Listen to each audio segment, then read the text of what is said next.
I should like to welcome our speaker this evening, who is well known to us. Indeed, he's a former most distinguished chairman of our society and also a very active participant in our events, for which we thank you. It's always wonderful that you and your wife can be with us. And this evening, we're going to be talking about your experiences in the aftermath of the 1960 coup, I think. But that would also give us a chance to rethink just how interesting, in its own way, Ankara was until the very recent, as it were, hyper modernization of the city. Because certainly when I was first in Ankara in the 1980s, I could pretty much see how it used to be in the previous 20 years.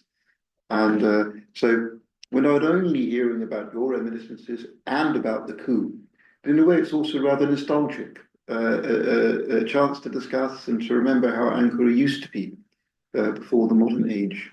But there we are. So thank you very much. The floor is yours, and we look forward very much to your presentation.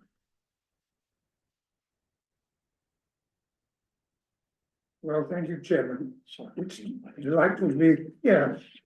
We'll start from the beginning, I would say. Oops. You're going the wrong way. Sorry, again. There we go, now, okay. That might be, yeah, mute you so they can't hear us. But you, Chairman, and the Secretary, several years ago asked me to recount some memories of Turkey during my 2 years there, from the beginning of 1959 to the beginning of 1961, as a junior member of the British Embassy staff. I didn't keep a diary, and as Shakespeare's Henry V observes, old men forget. So I doubted whether what I could recall would warrant a meeting of a society like this one. However, my grandson recently unearthed, if that's the word for what you find buried in a loft, some of the letters I'd written to my parents here in London. There we go, okay. Rereading these nearly 2/3 of a century on did bring back some memories of that time, of what was and is a wonderful and unforgettable country.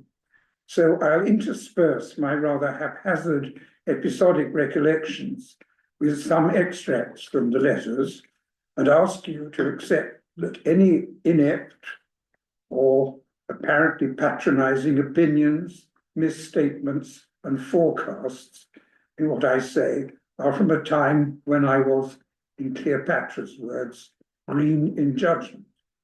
I didn't take photographs of anything that was actually happening, but the Secretary has produced a number of photos of Turkey at about that time, and I've tried to match some of them with some of my recollections. In 1958, just after being asked would I like to be posted to Ankara, and replying enthusiastically, I happened to meet the father of a friend of mine who was a medical officer in the Indian Army, had been captured in the Mesopotamia campaign in 1916, and after that rather notorious journey, partly on foot, had spent the rest of the First World War as a prisoner of war in central Anatolia. I wasn't sure how pertinent his recollections of life around Yozgat in 1917 and 18 were to prepare someone about to go to Ankara 40 years later. I supplemented them by buying this 1958 Guide Bleu, just published, which seemed to be the only available guidebook to Turkey. There was none in English as far as I knew. From this, one learned that the population of Turkey, according to the 1955 census, was then just over 24 million. So that was the country I reached at the beginning of 1959. Although there were a number of air services to and from Turkey, most passenger travel then seemed to be by surface, ship or train. I came by an Italian ship from Genoa to Istanbul. This was before there were any Bosphorus bridges, and I recorded, quote, a wonderful approach to the city from the Sea of Marmara, the domes and minarets stand out on the skyline, unquote. Next morning, quote, at dawn, I took the ferry over a rather misty Bosphorus to the Asiatic shore and drove off into the Anatolian hills. The road is good nearly all the way. There was some snow on it, but not much, and I got to Ankara early in the afternoon. That was 66 years ago, and it's 46 years since I was last there in Ankara, and it could be that in that time there have been some changes in its climate. There had indeed been some already. When I arrived, people who had known it in the 1930s said that the air then in winter had been very clear, the heating of many buildings apparently being by anthracite imported from South Wales. But I wrote that, quote, Ankara, unfortunately, has a slight smog. Caused by the lignite, which is burned throughout the winter, but it generally clears up in the course of the morning, and thereafter things are bright and clear. We often have sunshine up the hill, while a slight pall is lying over the lower part, and there are big views to the mountains all around. Snow lay for at least 5 or 6 weeks, and it was late March before I reported that it had vanished from the city.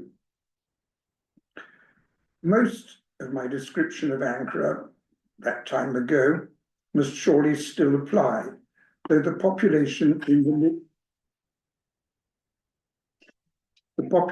the mid-1950s was little more than 500,000. Quote, Ankara is divided into 3 parts.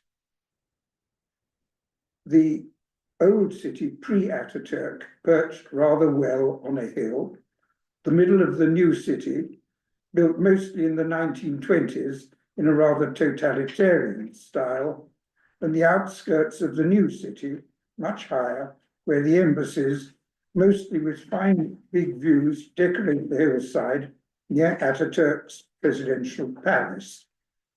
Ankara is a European town, I think, but only just, unquote. I noted the evidence of Ataturk's encouragement of westernization with the university, symphony orchestra, opera company and cinemas. Quote, though all the cinema balconies in Turkey are closed at the moment because one collapsed a month ago in Istanbul with a lot of people on and under it, unquote. Soon after this, I was most impressed by the way in which the Turkish State Ballet, which had a good deal of advice and support from Dame Ninette de Valois, blossomed out with the most engaging production of Coppelia. At this same time, I much enjoyed and admired the variety and richness of Turkish folk dances, and this juxtaposition of newer Western elements with older traditional ones seemed to characterize many aspects of Turkish life at that time. My letters said little about my work, or with one obvious and significant exception, which I'll come to later, the politics of Turkey, and I won't any account of either, though I recall that I always had very good relations with foreign ministry and other officials. Within 6 weeks of my arrival, the Prime Minister, Adnan Menderes, survived an air crash on his way to sign the London Agreement with Greece and the UK, which appeared to resolve the Cyprus issue. He received a triumphant reception on his return to Turkey, with a good deal of animal sacrifice in the streets to celebrate his survival. I noted the situation, quote, with Cyprus now happily out of the way and the concern of the Cypriots themselves. The Turks have on the whole reacted sensibly to the settlement, laying emphasis on mutual concessions and mutual benefits, rather than proclaiming it a big victory for themselves, which I think it is also, unquote. The later events of 1963 with President Makarios's takeover of the Cypriot constitution, let alone those of 1974, with the Greek colonel's attempt to take over a whole island and the Turkish response, were too far off for us to want to envisage.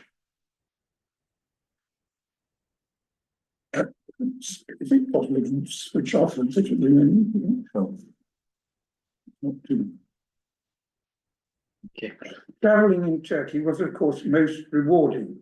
I won't reproduce my accounts of the striking ancient monuments I saw all over the place, of which just one example would be, quote, also I have seen two Hittite gods in bas relief on a mountainside, looking out over a rolling valley, as they have done for 3,500 years, unquote. Wandering in various parts of the country, I called on valis and other officials and businesses and editors using my halting Turkish, as well as French and some school German.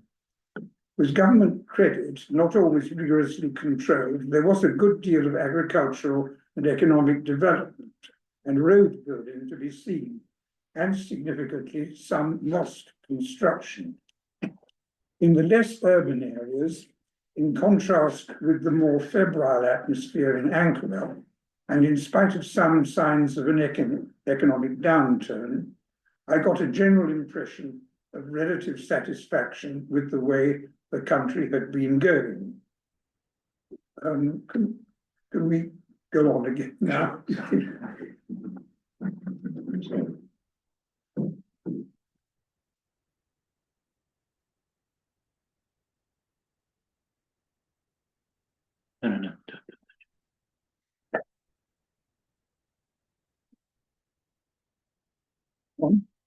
Wait.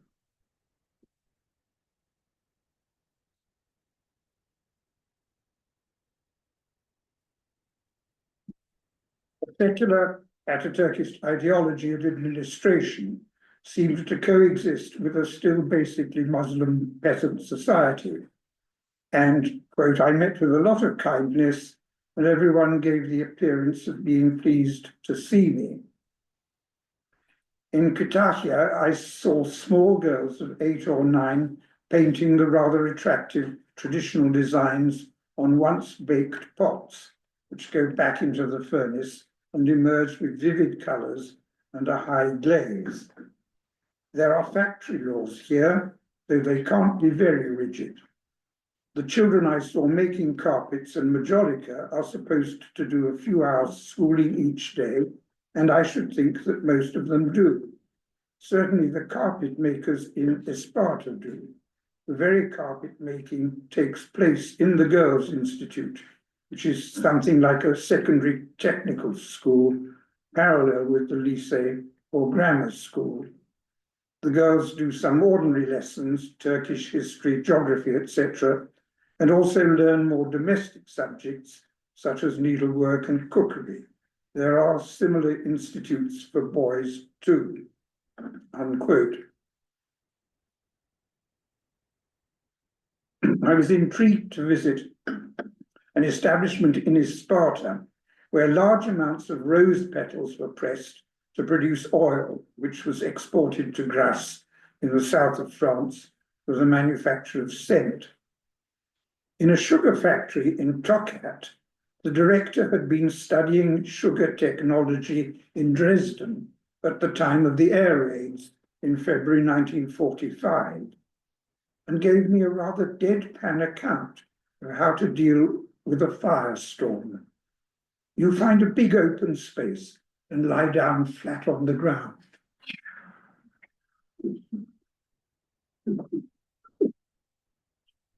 As for how one got about, I mentioned earlier the road from Istanbul to Ankara, which was asphalt, apart from about 60 miles near Kızılcahamam. On the whole, the main roads were of pounded earth rather than asphalted, but one could keep up quite good speeds on them, though with a certain amount of dust. Where there was a railway line, train travel had its advantages. Our favoured way of travelling between Ankara and Istanbul was the night train the Anadolu or Ankara Expressi, which had quite historical associations. On my first journey on it, I was in a sleeping car with a metal plate on the wall, recording that it had been built in Leipzig in about 1910. Had it been destined for the Baghdad Railway? The first British embassy in Ankara, when it moved up from Istanbul in 1925, exactly 100 years ago, had been a sleeping car parked at the railway station. On one of my journeys to Divriği to see a great Seljuk monument, unsuccessfully, the custodian had gone to Erzincan for the weekend and taken the key with him. I remarked that I spared myself, quote, one night of discomfort by taking a wagonlit on the Erzurum line, which seemed a curiously John Buckenish thing to do, unquote. A sleeping berth on a train might be more comfortable than a bed in the sort of hotel one tended to find in smaller towns, where it might be difficult to spend more than 2.5 lira on a night's accommodation. Though I remember from Kırşehir, they might give you delicious lentil soup for breakfast for 10 kurush. In a town such as Afyon, the taxi service was still provided by horse and carriage. In 1959, I spent 2 summer months in Istanbul, where the ambassador, Bernard Burrows, also a former chairman of our society, and his staff of 3 briefly functioned as a small-scale embassy, a practice which I think was never resumed after that year. I wrote of it, quote, the Istanbul embassy season is a curious survival. Apart from Turkey, I think Spain is the only other country where the ambassador moves from the capital in the summer.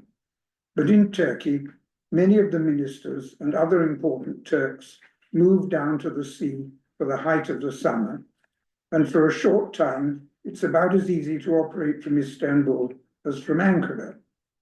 Most of the representatives of countries which had embassies in Constantinople in the days of the Ottoman Empire have kept them on.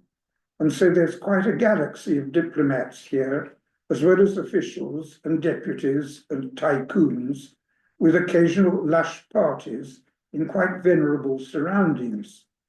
For example, the Italian embassy, which was the embassy of the Venetian Republic from the 15th century until its abolition in 1809, and which is full of rather bad portraits of 17th century Venetian ambassadors to the Sublime Porte.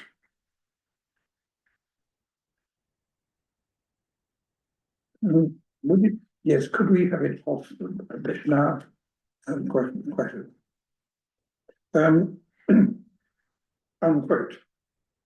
Istanbul then had the Guy Bleu's figure, a population of no more than 1.25 million inhabitants.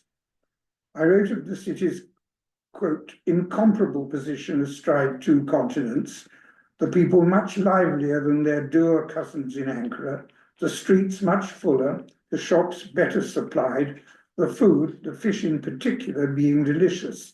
One of these days you must try swordfish on a spit grilled over charcoal or bass baked in paper, unquote. Often in the lunch hour, I could drive quickly anywhere on the European side of the city to visit some remarkable mosque or other site. There was no traffic congestion, though I do remember being caught driving the wrong way round a roundabout by the Yeni Jami. A traffic policeman came up to reprimand me, and noting my Ankara number plate, in those days they bore the actual name of the vilayet, said to me scornfully, "You must remember you're in Europe now." In April 1960, I took about 3 weeks' leave and travelled with friends in the west and southwest. You'll perhaps excuse the lyrical description I sent my parents, because the visual experience still remains one of the most memorable of my life.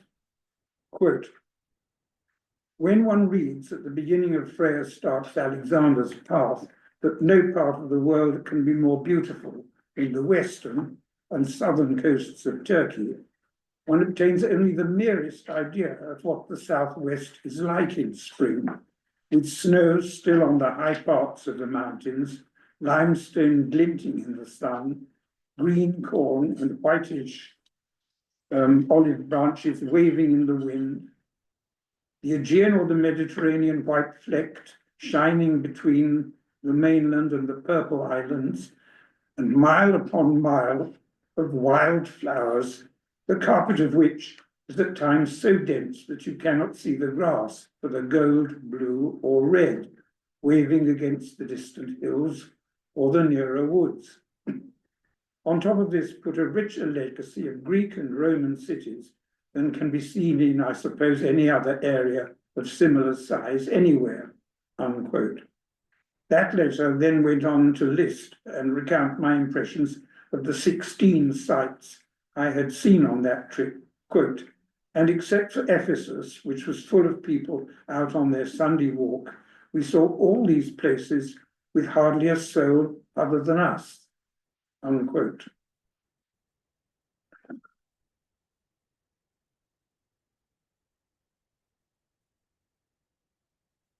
I still got a general impression of relative satisfaction in the west and southwest during those travels in April. But back in Ankara at the end of the month, things were different. You, Chairman, have asked me to deal in particular with what you rightly describe as the momentous time of the coup d'etat that was to take place on the 27th of May. The letters I wrote home show, of course, only how I thought and felt at that time. In retrospect, I recognize that they dealt too simplistically with the motivation and attitudes of many of the people involved, both the various groups in Menderes's Democrat Party and those in the National Unity Committee, which carried out the coup, and indeed with the feelings of the population in general. My interpretation of the events was certainly not in accord with the position which the Grand National Assembly took in 2020, 60 years on, when it condemned the coup before history and the conscience of the nation and repealed the legal basis for the subsequent trials. But this is how I recounted the circumstances on the 28th of April, 1960. I wrote that I found Turkey, quote, at a crucial point. Oh yes, I've got to start again. Sorry.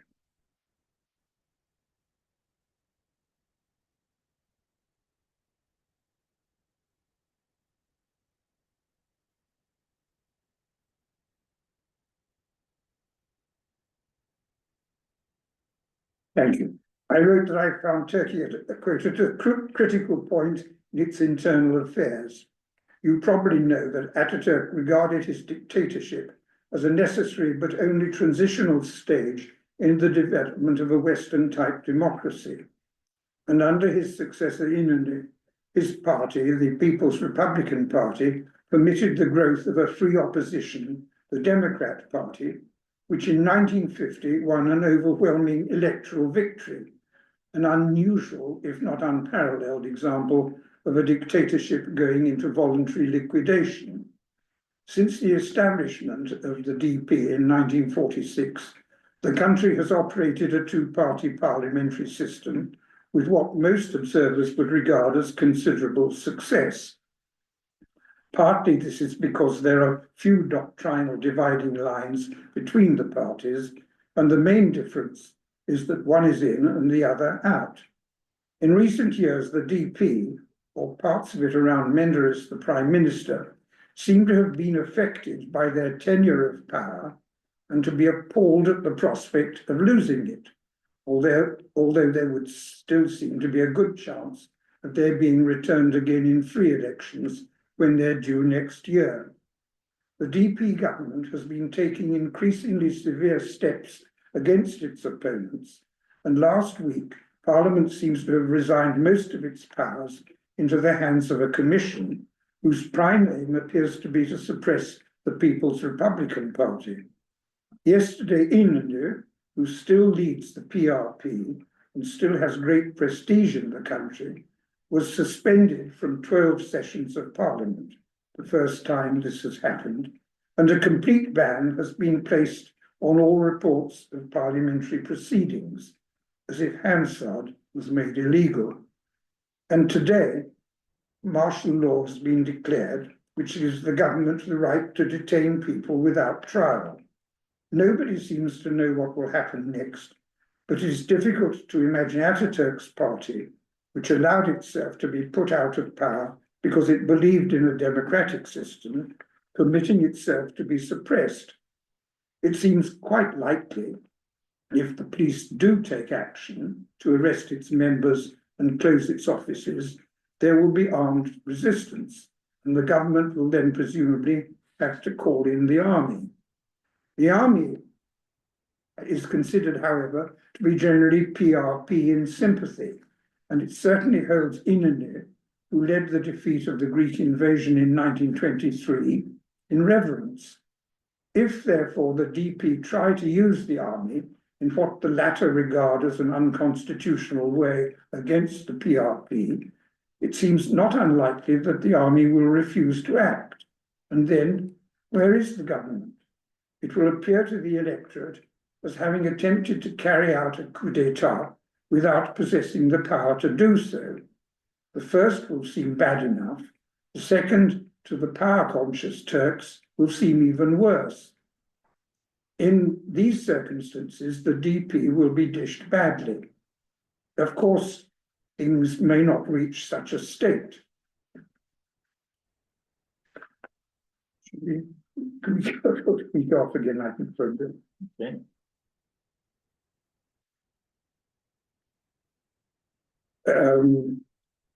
There is opposition in the DP to these drastic moves Menderes has been taking, and it may be that the party will revolt against him, although such is his present voting appeal that they will be very reluctant to do this, because it will almost certainly mean that they will lose the next election. All this is rather unhappy because Turkey has been making a striking effort to fit into the modern world, and her parliamentary system has certainly not been on the verge of a breakdown as France's was in 1958. A Menderes dictatorship would be a retrograde step in every sense, and it is curious that even he himself should think that the country would run more successfully under it than it has in recent years, under himself as Prime Minister, with the big powers that the holder of that post has. It seems to be an illustration of the corrupting effect of power.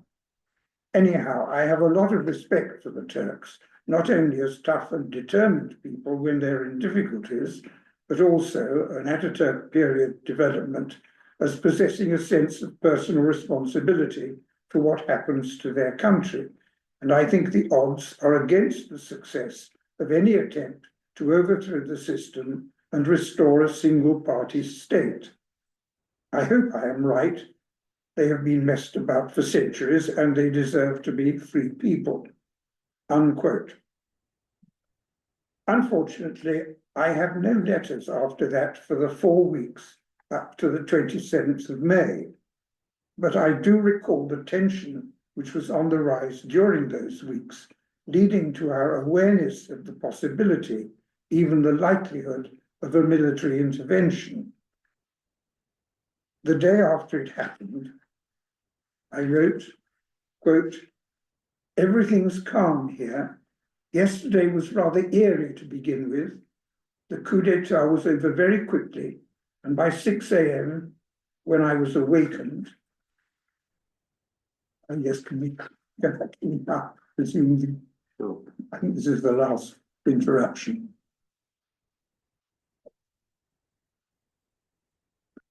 Go to the next one. The next one, yeah.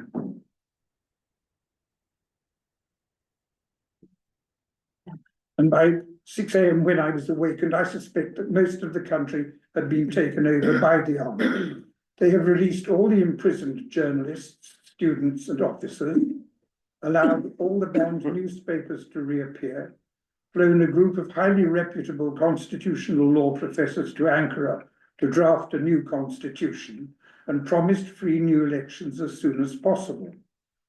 There seems a very good chance that there will soon be some sort of civilian authority, and that all the pressure of the last year will be relaxed.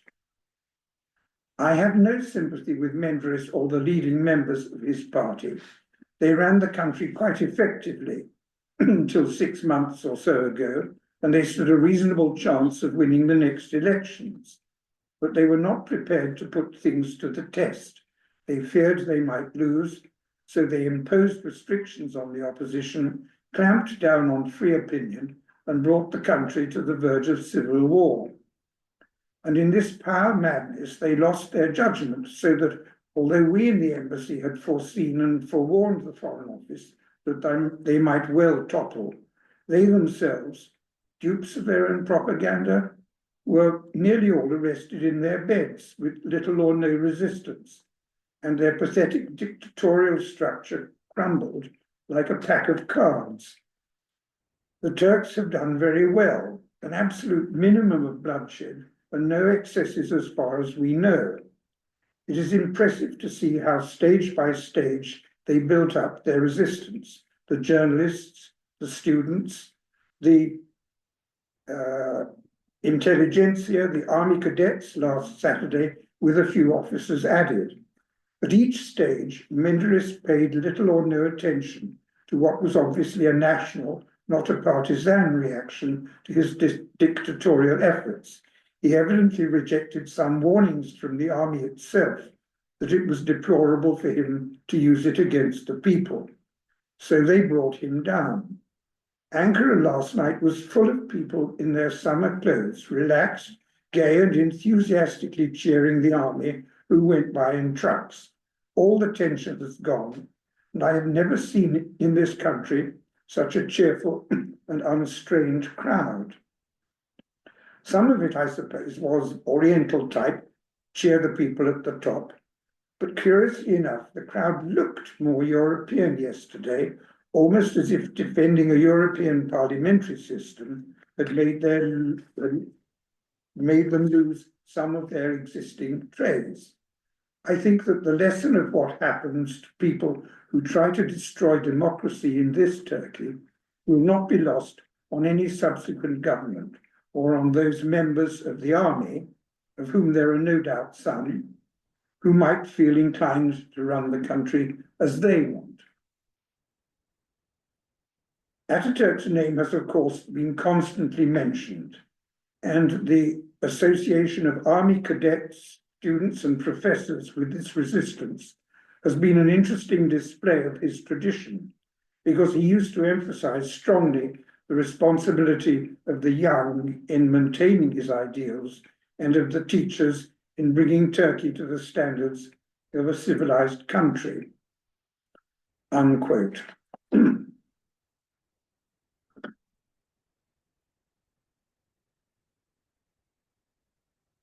12 days later, I told my parents that, quote, the events of May 27, which are now commonly referred to as a revolution, although the new regime originally avoided the word, were all over very quickly, and everything is very calm.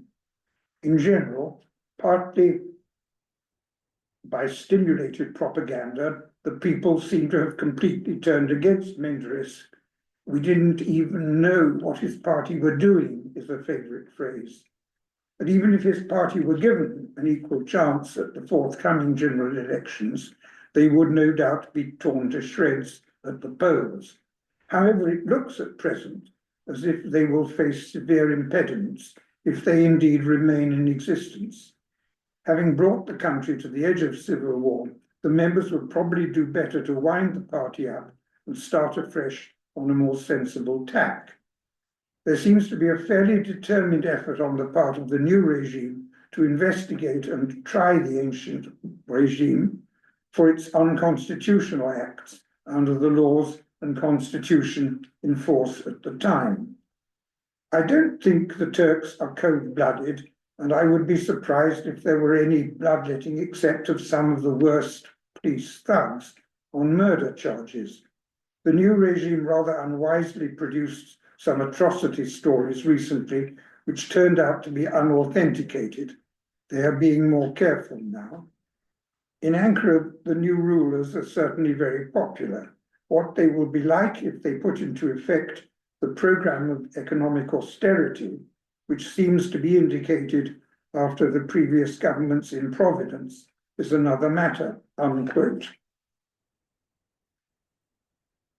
I don't seem to have any letters about political events until mid-September 1960, when I wrote that, quote, the press is getting rather bloodthirsty these days and announces today that the prosecution will demand the death penalty for all the Menderes cabinet and several other prominent DP personnel, police chiefs and generals, 55 in all.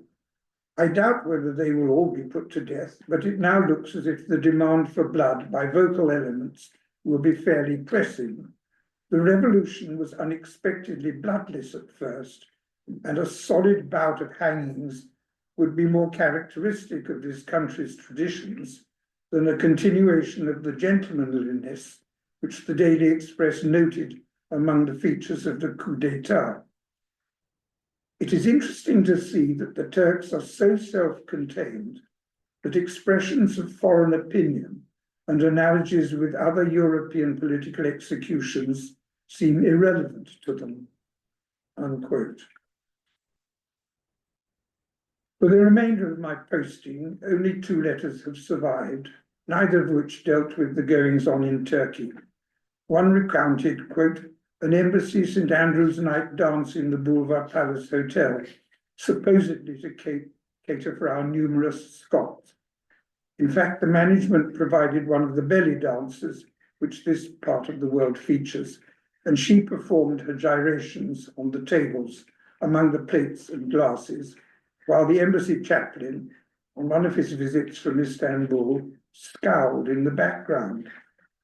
The management also provided a band which thumped away, but which protested when an attempt was made to supersede them by Scottish dance records on the grounds that Turkish culture was being insulted, unquote.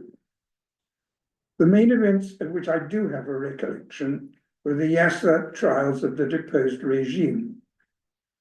They began in October, though for several months it was the less serious charges which were dealt with. The first, for example, which occupied more than a week, concerned a valuable dog which the King of Afghanistan had given to President Bayat. He had sold it and used the proceeds to pay for a fountain in Izmir. There were also numerous charges of corruption against DP ministers and politicians. Early at the beginning of 1961, I was unexpectedly transferred at short notice to a post in West Africa, where quite a few embassies had been set up to deal with the plethora of newly independent states.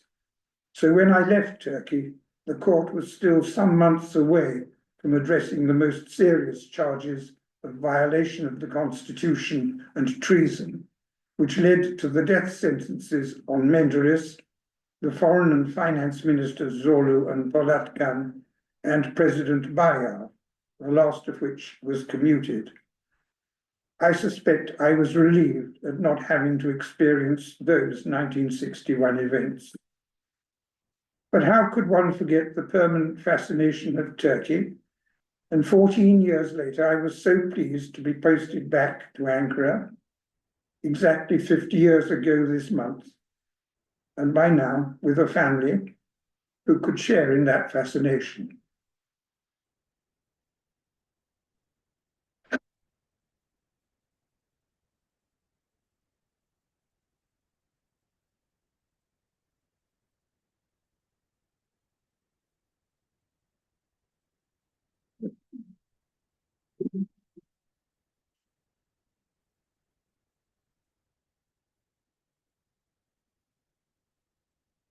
Thank you very much indeed for giving us a really splendid insight of what it must have been like to be there at the time. We're very much indebted to you. That's very good.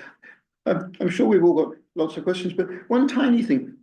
I'm trying to remember when the summer residence burnt down of the British Embassy. Was it a little bit before your time? Were they 1913, wasn't it? as early as that? Yes. So were they still talking about it?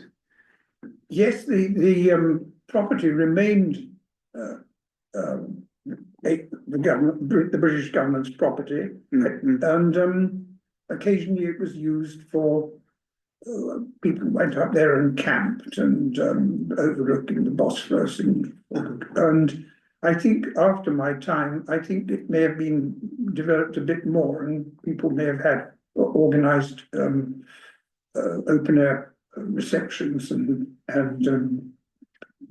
meals up there. I don't know, but the building itself, as far as I know, remained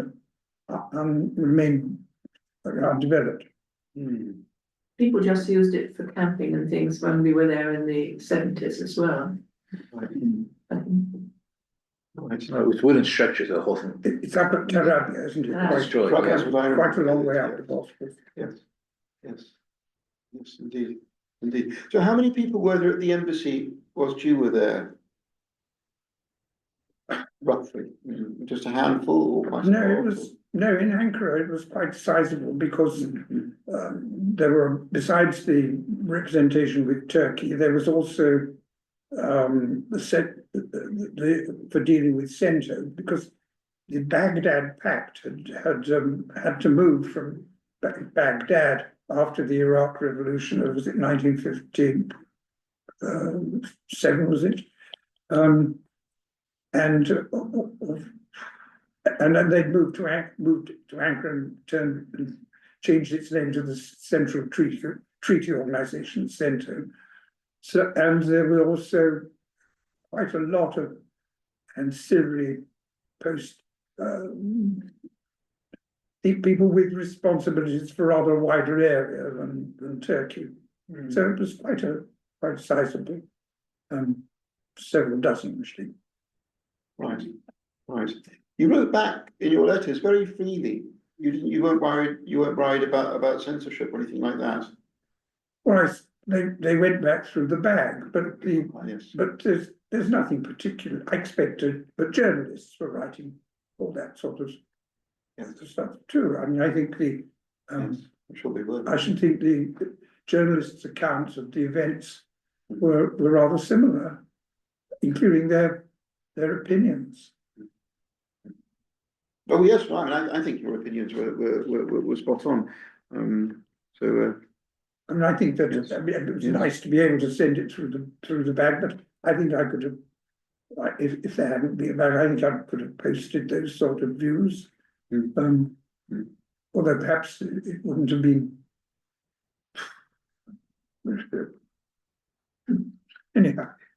Yes, no, I completely understand. I mean, the one substantive point might be that I think it's quite clear that Menderes was against a lot of the secular reforms. I think there was a strong sense among his supporters that in supporting Menderes, they were supporting the resurgence of Islam in public life and so on. But it's interesting in your letters that wasn't obvious at the time. Yeah, I think that's so, and that's one reason why I said that. I think that I was a bit simplistic, perhaps in not noting so much perhaps how people were in the population as a whole were feeling. As it could be, of course, that in Ankara one did pick up a rather different picture from elsewhere. Where I noticed, of course, as I referred to the building of mosques, and this was quite obviously been quite enthusiastically received in parts of the country. Right. Yeah, so that was already clear. Yeah. But I agree that it's one of those it was a lacuna in perception. No, well, yes and no. Even during the time when I was first starting out, people just refused to believe that the secular system of Turkey was under grave threat. It just wasn't something that people were prepared to contemplate seriously. I mean, both some Turkish people and some Western observers as well. Well, certainly in the Democrat Party, they were far from referring to this in public or openly. And I suspect quite large numbers of the members of the Democrat Party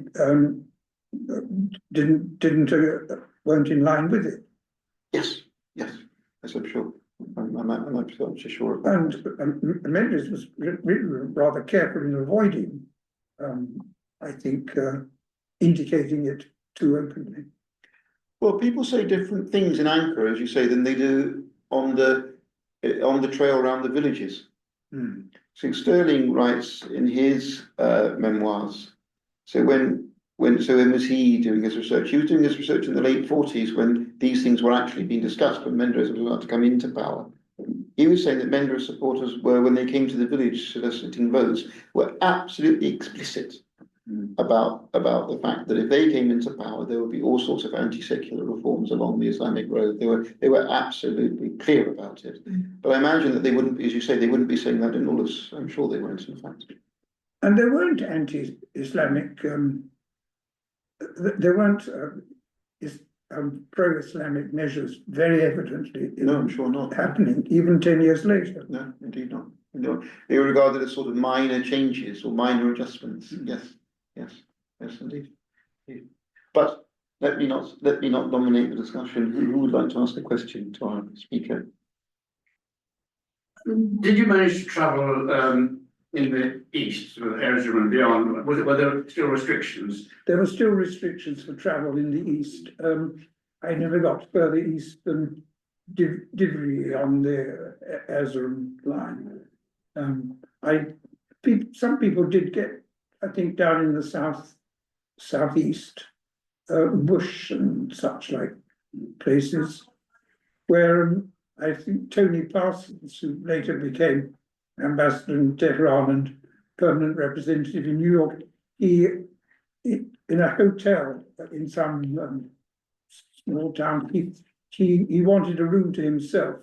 There was a dormitory of 13 beds, but each bed was 50 kurush. So he bought the room for himself for the night for 6 lira 50. Plus bed bugs.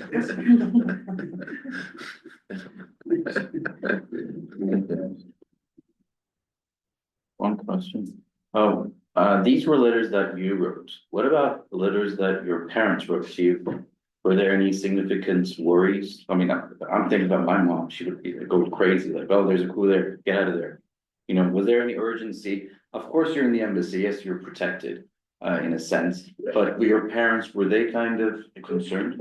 No. The country was get the air of being entirely at peace. And that's what you reflect there. And there wasn't wherever one went, one travelled, perfectly safely anywhere. I mean, there were restrictions, I suppose, for military reasons in the east, but it was a safe place. Safe anywhere. Yes.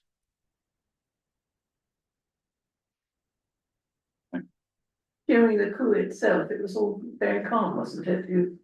Yes, well, there were curfews were imposed. I think you had to be curfews in the evening, at night, and so on. But everything was very, very calm and quiet. What were the embassy relations like with the military, who could be very sort of reserved with foreigners? We had a military attaché who was, I think, a brigadier. And as far as I know, he had perfectly amiable relations with the Turkish military. I suppose in the immediate aftermath of the coup, he was able to see really quite senior people in the army. I'm sorry, I can't remember those details. We, as I say, we did have a sense before the coup, although that it could happen. And I suppose that may have partly arisen from contacts with the military.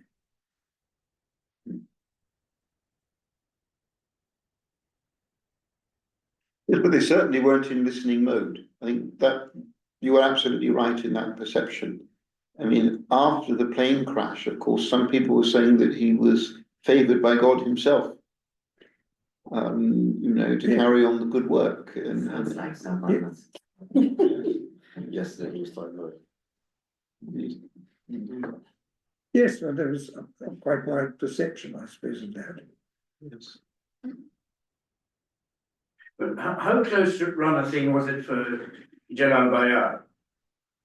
To not getting hanged or? I think that the grounds for the, which was it that's right, it was the military group which carried out the coup, which had the deciding factor on executions. And they voted on who should be executed or not. And there was a majority in favour of commuting the sentence on Bayar. The grounds given was with his age. Though I think another quite an aspect was the fact that he'd been, you know, closely with Ataturk, and indeed within in the early years of the Republic. He died quite recently, well, how long ago? At the age of 100, didn't he? It went on a long time, yes. Hmm. But I heard a story that the Queen had put in a good word for him. I don't know if it's true.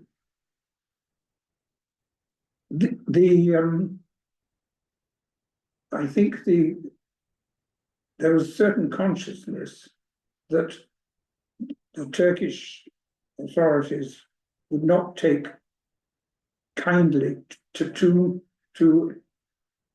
interventions from outside. I don't know. I wasn't there at the time. I'd left very early in the year. According I think- to the history books, yes, because she'd met Menderes and been charmed by him, so she sent a personal plea.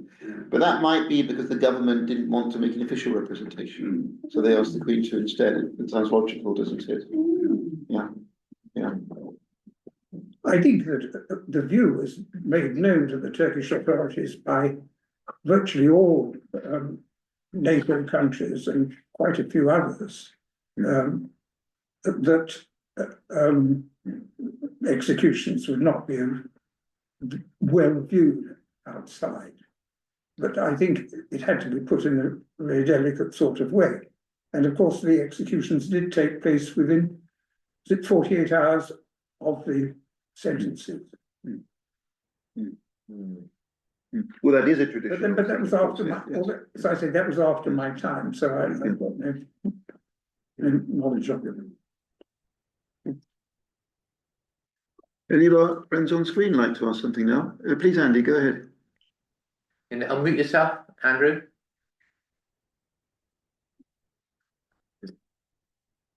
Ask to unmute, there we go. Andrew, you need to unmute, just unmute please, unmute. I think Andrew's saying he can't unmute. Well, I've asked him. Now it's now it works. Yep. Okay, go ahead. All right, fine. Yes, that was it. Said I wasn't allowed to. It was trying to deny me the chance to ask a question. Interesting talk. Not a privileged question entirely, but what was social life like in Ankara? Were you able? Did you go out to fancy restaurants, or I mean, there was the Syria Supper Club and things, but what did you enjoy yourself in the evenings and Yes, it was. As I said, did I not say? My perception was that Ankara is a European town, I think, but only just. But it had places of entertainment. It was there were restaurants. It was an agreeable place to be in. So the restaurant in the Ataturk Ormanı would have been open, obviously, at that point. So you could go to the Ataturk Ormanı and have dinner if you felt like it. Yes, or lunch.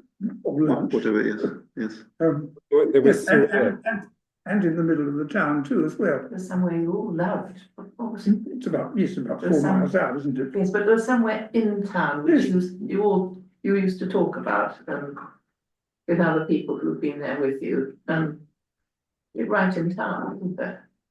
well, there were various places in Carpich and. Carpich. And so on. Yeah, that had been famous during the war. Wasn't it? Yes, indeed, indeed. Yeah, it was a nice place. Yeah, so the opera, so you could go to the opera, you could go to listen to the symphony concerts if you wanted to. Hmm. Yes. And the ballet was actually good. The Yes, Turkish dancers were marvelous. yes. What, sorry, Andrew, one quick question I remember that, follow up on that. How about the museum? Like I was in the museum, just was that the Angora, you know, the old Well, town? it's called the museum, was it the Museum of Anatolian Civilizations, I think was its title. It was still that What we there. call the Hittite Museum. Yeah. And it had been much developed when we got back, when I went back there in the Oh, was it? seventies. Yes, it was marvellous, wasn't it? Yes, What was it and like it was, when you were but there it was the good, first it was good already in the fifties. But they were very much improved in Well, it's better marvellous. in the seventies. Wonderful museum. And the round of cocktail parties in the embassies was already very well established by then, presumably, so there'd be a different embassy every evening. Well, I don't know if it's every evening. I think there've been cocktail parties have been encouraged, I think, by the Ataturk government from the 1920s on. And they, this was quite a few years on from that. It was a means of circulating and you one met interesting Turks and parties and so on. Yes, indeed, indeed. Did you want to follow up on that at all, Andy? No, I just whether you have some striking memory of some restaurant you used to like to go to, or what you used to eat. I like writing about food, so I get rather confused with what we did in the 70s. yeah. We were like, no, but certainly it was possible to get very nice food in Ankara, as indeed nice food throughout Turkey. Besides the lentil soup in Kırşehir at 10 kuruş. I mean, the very best lamb I ever tasted in my life was kuzu shish kebab, which I bought at a wayside locanter somewhere out in the countryside near Denizli. You could get lovely food here and all over. Was Istanbul opulent by comparison, or whether? Yes, Istanbul was opulent by comparison, and certainly, obviously, I think I remarked in the talk that the food was better there than it was in Ankara. But only had 1.25 million people in Istanbul in those days. How many now is it? Oh, 18 million. 16, Lots. 17. yeah. And I gather Ankara has 4 million, I'm told. Now that's 8 times what it was when I was there. At least the whole of Ankara's hinterland is just being built incredibly quickly. It's going on. All these figures are probably underestimates, you know. It's all sort of spread right up to Orhan Shahir and past there, hasn't it? Oh, a long time ago. That's so different. All the way up to the airport now. Oh, Yeah, it can't beyond. I'm sure it's beyond. Even as we speak, another house will be being built. Everything we say is automatically obsolete. Any more questions from our colleagues? Or Michael, you'd like to ask a question at all? It's nice to see you. Any comments? I have a little one. What were your thoughts on local people outside of Istanbul and Ankara? They were clearly outside of the central of government, and then they were slightly far away from what's going on in the country. And do you think they were aligned with the government's and old revolution's ideas, or were they living in their own way? I suppose the greater part of the population were living in their own way. But it was, insofar as I've talked with people in the smaller towns and so on, they tended to be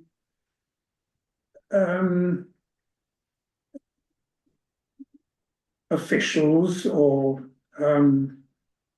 business people, journalists, rather than the great body of the peasant population, which was still very, very substantial in Turkey.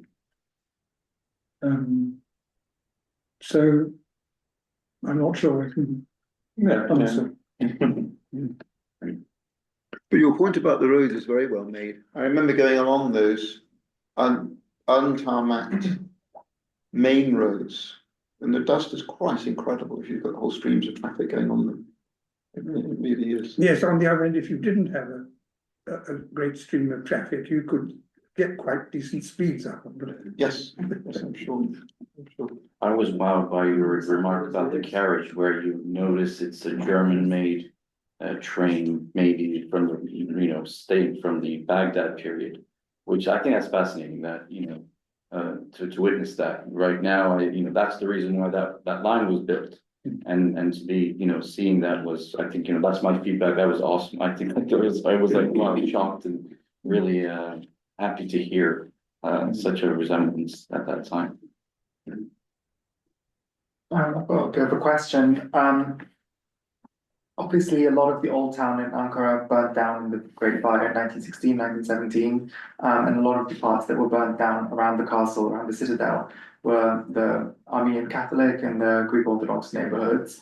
After the Republic was founded, there were still small pockets of non-Muslim communities in Ankara. The Jewish community actually grew after the Republic in Ankara and peaked around the 40s. So I'm just wondering if you ever came across these non-Muslim communities while you were still in Ankara.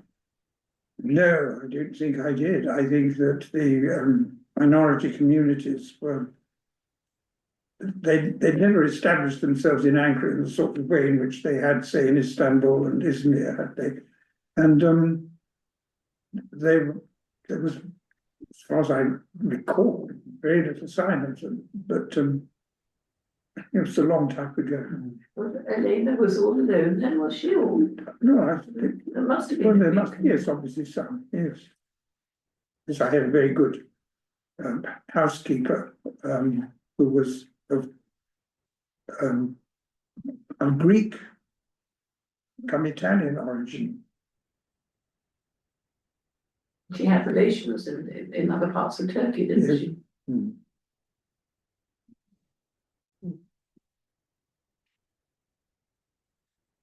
Well, I think it just remains for us to thank you. Really a fascinating insight into your time there. So